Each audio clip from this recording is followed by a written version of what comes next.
جمادی الاولیٰ اور جمادی الثانی، اس کے بارے میں اکثر لوگ پوچھتے ہیں، سوال کرتے ہیں کہ اس کی کوئی فضیلت بیان کریں، اس کے بارے میں کچھ بتائیں کہ یہ جمادی الاولیٰ کیا ہے، جمادی الثانی کیا ہے۔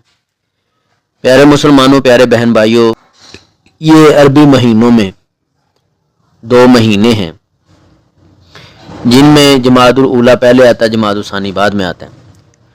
تو یہ جماد جو لفظ ہے اس کے معنی ہے جم جانے کے، وہ چیز جم نہیں جاتی، یہ اس کے میننگ ہے، یہ اس کا ترجمہ ہے۔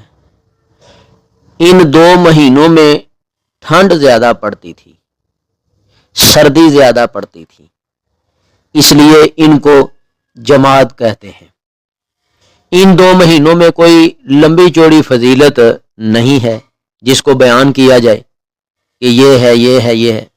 جیسے محرم کا مہینہ ہے، سفر کا مہینہ ہے، رمضان کا مہینہ ہے، ٹھیک ہے۔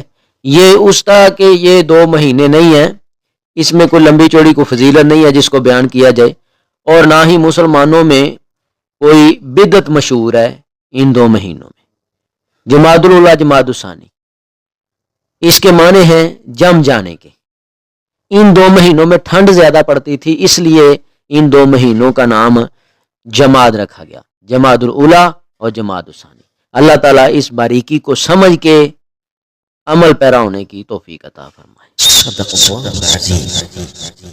اگر آپ کو اس ویڈیو سے دینی فائدہ ہوا ہے تو حق بنتا ہے کہ آپ اس اسلامی چینل کو لازمی سبسکرائب کر دیں، لائک کریں اور کمنٹ میں اپنے خیال کا اظہار کرنا مت بھولیں۔